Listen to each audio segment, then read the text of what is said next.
성 도미니크의 사제들과 수도자들은 마르티노의 시신 옆에서 밤을 새웠다.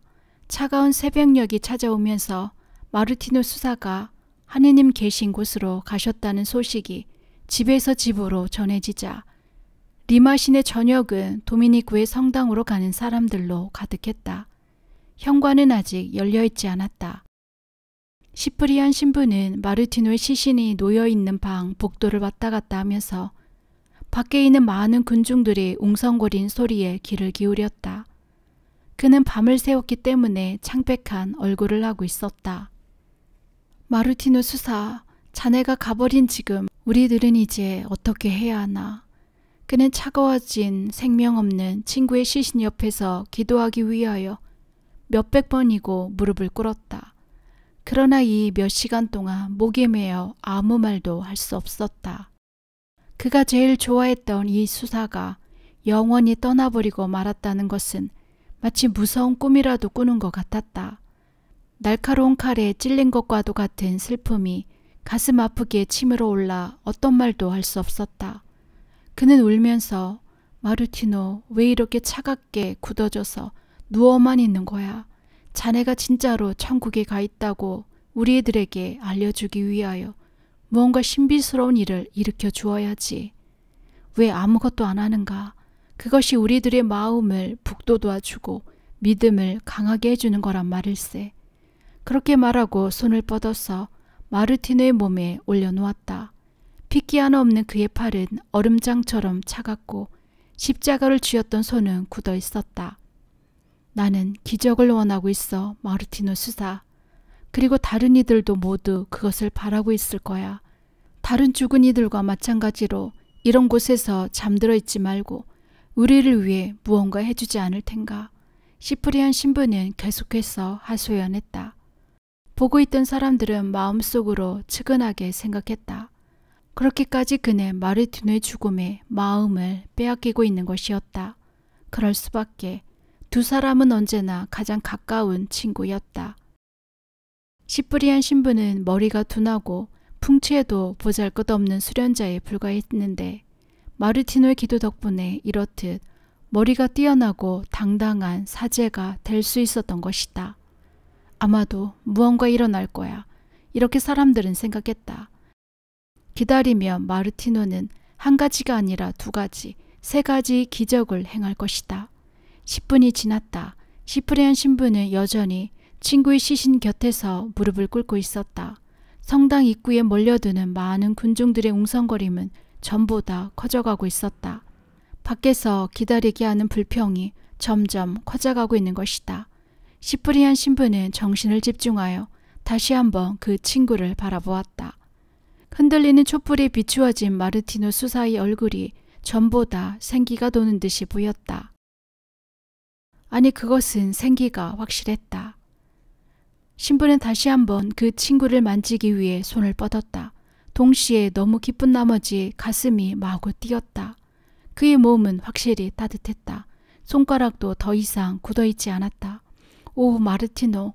시프리안 신부는 기쁨의 눈물을 흘리면서 외쳤다.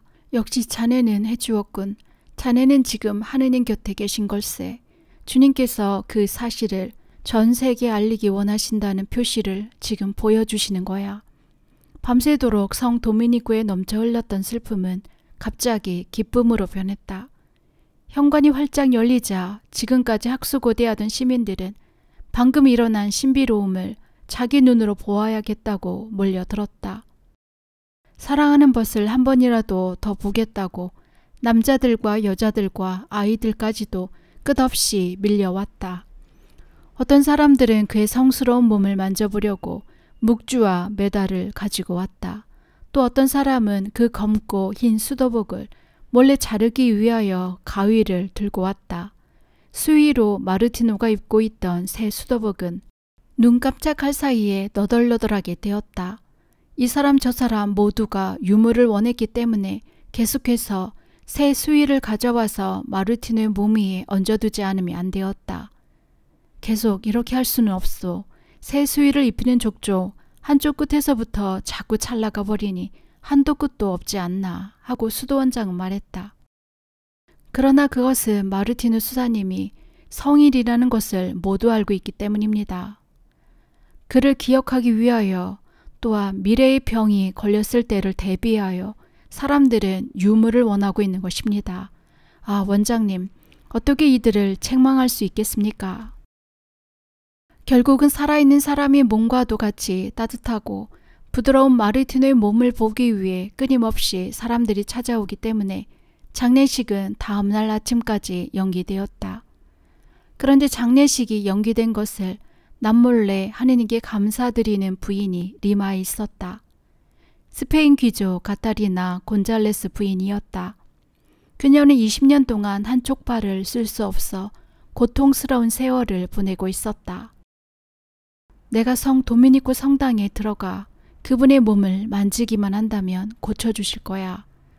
그래서 카타리나 부인은 프란치스코라고 하는 9살짜리 아들과 자기 친구인 하고파 부인을 데리고 집을 나섰다. 도중에 어린 프란치스코는 매우 신나서 떠들어댔다. 마르티노 수사님이 엄마의 팔을 낫게 해주실까?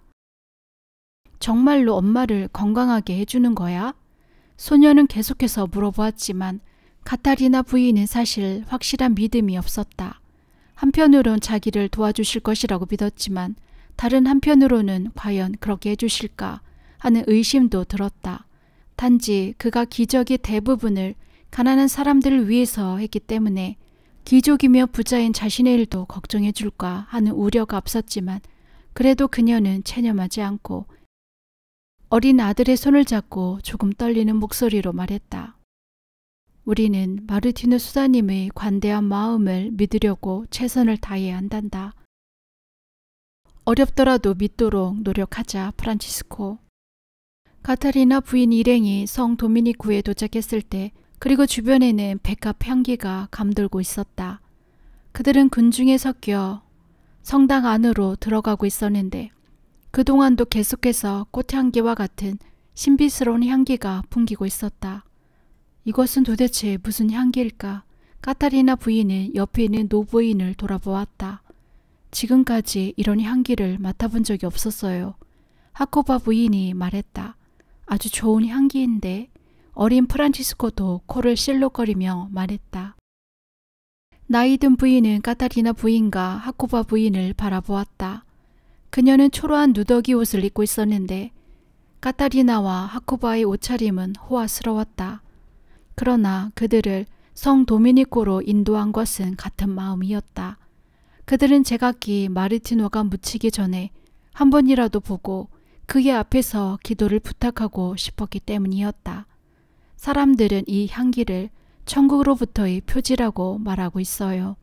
이 향기는 벌써 몇 시간째 계속해서 마르티노 수사님 몸 주위를 감돌고 있답니다. 성덕이 높은 분께만 일어나는 기적이라고 생각하고 있지요. 실제로 놀라운 분이셨음에 틀림없군요. 저희는 그분께 저의 건강을 청하기 위하여 여기 온 것이랍니다. 당신은 그분이 우리들의 청을 들어주실 것이라고 생각하세요? 누더기 옷을 입은 나이든 부인은 미소를 지었다. 저는 마르티노 수사님을 잘 알고 있어요. 그분은 자신에게 도움을 청하는 이가 누구든지 그것을 거절하신 적이 없답니다. 카타리나 부인이 성당으로 들어가는데 1시간 이상 걸렸다. 그곳에서 그녀는 평생 잊지 못할 광경을 보았다. 모든 인종, 온갖 피부색을 가진 사람들이 죽은 흑인 수사에게 끝없는 존경심을 표하기 위해 복도는 발 디딜 틈도 없이 가득 차 있었다. 카타리나 부인이 사람들과 함께 마르티노의 유해가 있는 곳에 점점 가까워지자 그녀의 심장 박동은 굉장히 빨라지고 있었다. 마르티노 수사님이 도움을 청하는 사람들을 거절한 적이 없다는 저 나이든 부인의 말은 정말일까? 사랑하는 하느님이시여, 제게 믿음을 주셔요. 저를 통해 당신의 능력을 보여주시어 마르티노 수사님께 더욱더 영광을 주십시오. 그녀는 마음속으로 기도를 계속했다. 어린 프란치스코는 눈을 커다랗게 뜨고 평온하게 누워있는 마르티노의 시신을 뚫어지게 지켜보았다. 그는 죽은 이를 처음 보았다. 저 하나도 무섭지 않아요, 마르티노 수사님. 주위에는 어른들이 흑인 수사를 더 잘 보기 위하여 앞으로 밀고 있었지만 소녀는 계속해서 소곤거렸다.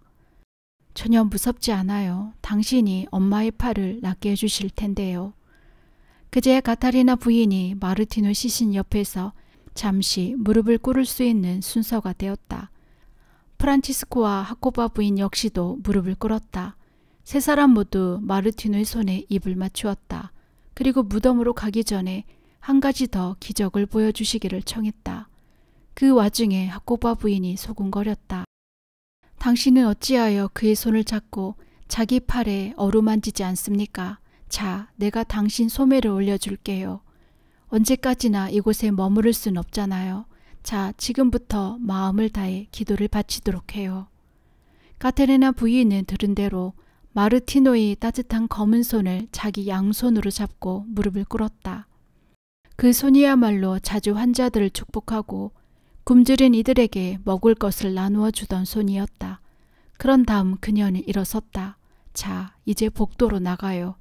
오너라 프란치스코, 다른 사람들도 이곳에서 기도하고 싶어 할 테니까 방해를 하면 안 돼요. 카타리나 부인 일행이 나가려고 군중을 밀치며 지나갈 때 심한 울음소리가 들렸다. 돌아서 보니 머리에 베일을 쓴 흑인 여자였다. 그 부인은 벽 옆에 서 있었는데 친구들이 그녀를 위로하느라 열심이었다. 불쌍해라. 그녀는 마르티노 수사님이 누이 동생 젠데 프레스야. 아주 고통스러워 보이는구나. 잠시 동안 프란치스코는 울고 있는 부인을 바라보다가 어머니의 손을 잡고 말했다. 엄마, 마르티노 수사님이 엄마를 낫게 해주었어? 팔은 이제 안 아파? 사람들이 뒤돌아서서 이 흥분하는 아이를 보고 웃었기 때문에 하코바 부인이 소년에게 말했다. 조용해. 조금 지나면 알게 되니까 가만히 있어. 자, 카타리나 부인 팔을 올려보세요. 그 순간 카타리나 부인은 자기 팔이 치료되었다는 것을 알 수 있었다. 20년 동안 끊임없이 그녀를 괴롭혔던 고통이 멈췄다. 감각이 없어 흐늘거리던 손이 피가 통하고 있다는 것을 느낄 수 있었다. 그리고 근육에도 힘이 들어가 그렇게 오랫동안 끔찍도 않던 팔이 갑자기 건강해진 것도 알 수 있었다. 그녀는 소리쳤다. 제 청을 들어주셨어요. 제게 이런 일이 일어나다니. 마르티노 수사님이 공경에 처해 있는 사람의 기도를 누구의 것이든 들어주셨던 것처럼 지금 제 기도도 들어주셨어요. 하코바 부인은 그의 친구의 소매를 걷어 올렸다. 지금까지 사용할 수 없었던 팔이 지금은 정상으로 돌아와 건강해져 있었다. 하느님은 찬미 받으소서. 그녀는 자신도 모르게 외치며 무릎을 꿇었다. 그리고 두 사람은 껴안고 엉엉 울기 시작했다. 9살의 프란치스코는 무슨 일이 생겼는지 미처 알지 못했다. 엄마 울지 마. 아주머니 울지 마세요. 우리 밖으로 나가요. 어서 나가요. 사람들은 계속해서 성 도미니고 성당으로 줄을 지어 들어왔고 카타리나 부인의 팔이 치유된 것에 대해 서로 이야기를 주고받았다. 수도 원장은 장례식이 많이 늦추어졌기에 이제는 더 이상 늦출 수 없다고 말했다.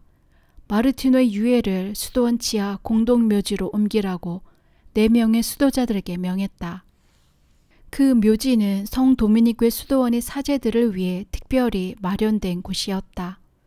수도원장은 말했다. 마르티노 수사님은 살아있는 동안 자기 자신을 단지 심부름꾼이라고만 간주하고 있었습니다. 그러나 죽고 난 지금에서 우리는 그에게 존경을 표하지 않을 수 없습니다. 그는 로사와 거룩한 대주교, 투리비우와 뛰어난 설교 사제, 프란치스코 솔라노처럼 우리나라와 우리 도시에 영광을 가져왔습니다. 후일에 그의 일생은 세상에 알려지고 모든 인종은 그를 벗이라고 부를 것입니다. 그런데 유해를 묘지로 운반하기 위해 선발된 4명의 수도자가 와서 보니 제발 그 명예를 자신들에게 넘겨달라고 애원하는 높은 신분의 사람이 넷이나 있었다.